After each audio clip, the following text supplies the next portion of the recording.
अपनी बहनों को समझाएं, मुझे नहीं। अस्सलामुअलैकुम, वेलकम टू MK एंटरटेनमेंट। दोस्तों, कहानी ने एक नया और बहुत ही खतरनाक मोड़ ले लिया है। एक तरफ मेशा और जवार शाह के दरमियान करीबियां बढ़ रही हैं। जवार शाह के दिल में अब मेशा के लिए एक जगह बनती जा रही है, तो दूसरी तरफ शबाब की बेचैनी और परेशानी हर दिन बढ़ती जा रही है। शबाब के दिल में अब ये खटकने लगा है, कहीं मेशा वाकई उसकी जगह न ले ले। क्या सच में मेशा अपने इस खतरनाक प्लान में कामयाब हो जाएगी? क्या वो जवार शाह का दिल पूरी तरह जीत लेगी? और क्या वो शबाब और जवार शाह के दरमियान ये दूरियां और ज्यादा बढ़ा पाएगी? इन सब सवालों के जवाब मिलेंगे आपको इसी वीडियो में। तो चलिए दोस्तों, कहानी का आगाज करते हैं। कहानी शुरू होती है जब मेशा निहाल बनकर जकिया से जेल में मिलने जाती है। जैसे ही जकिया की नजर मेशा पर पड़ती है, उसके होश उड़ जाते हैं। उसका दिमागी तवाजुन बिल्कुल बिगड़ जाता है। वो जोर जोर से चीखने चिल्लाने लगती है, बार बार एक ही जुमला दोहराती है, तुम तो मर गई थी, तुम वापस कैसे आ गई? तुम्हें तो हमने खत्म कर दिया था। मगर मेशा बड़े इत्मीनान से धीमे मगर डरावने लहजे में कहती है, हाँ, तुम लोगों ने मुझे मारा था, मगर मैं लौट आई हूँ। अब एक एक करके तुम सबसे अपना हिसाब लेने, तुम्हें तबाह कर दूंगी।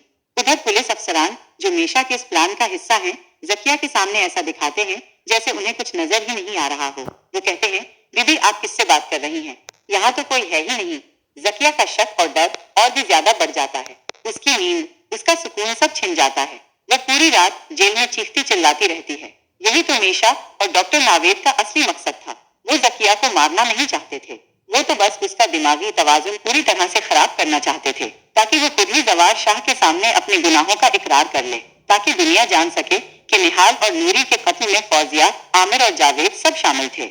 उधर जेल के हुक्काम जकिया की हालत देखकर फौरन जावेद को कॉल करते हैं कि जल्दी आ जाओ। जावेद जब जेल पहुंचता है तो जकिया रोते हुए, चीखते हुए कहती है, जावेद मुझे यहाँ से निकालो।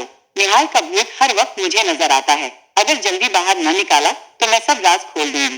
फौजिया, आमिर, मैं सबके गुनाह जवार शाह के सामने ले आऊंगी।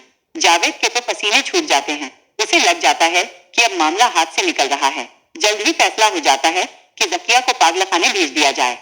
जवार शाह भी जेल आता है। अपनी बहन की हालत देखकर उदास हो जाता है। फौजिया जब जकिया को दिलासा देने आती है तो जकिया फिर जोर से चीखती है, निहाल की रूह हर जगह मेरे पीछे है, वो मुझे मार डालेगी। फौजिया डर जाती है कि कहीं जवार शाह ये सब सुन न ले, इसलिए जकिया को चुप कराने की कोशिश करती है। घर में भी अब जवार शाह का रवैया मेशा के लिए नर्म हो रहा है, जबकि शबाब के लिए ठंडा और बेरुखी से भरा। शबाब अंदर ही अंदर जल रही है। उसे मेशा की हर मुस्कुराहट, हर बात दिल में चुभती है। एक वक्त था जब जवार शाह सिर्फ शबाब का दीवाना था, और अब वो उसे नजरअंदाज करता है। फिर मेशा की सालगिरह आती है। डॉक्टर नावेद कहता है, घर जाकर अपनी जीत का जश्न मनाओ। जवार शाह मेशा को इजाजत दे देता है। मेशा खुशी खुशी अपनी सालगिरह मनाती है। अब उसका अगला शिकार जावेद है। देखना ये है मेशा अपनी अगली चाल क्या चलेगी।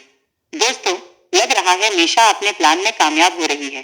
जवार शाह उसके करीब आता जा रहा है, जबकि शबाब पीछे छूट चुकी है। आपका क्या ख्याल है? कमेंट्स में जरूर बताइएगा। वीडियो पसंद आई हो तो लाइक और सब्सक्राइब करना मत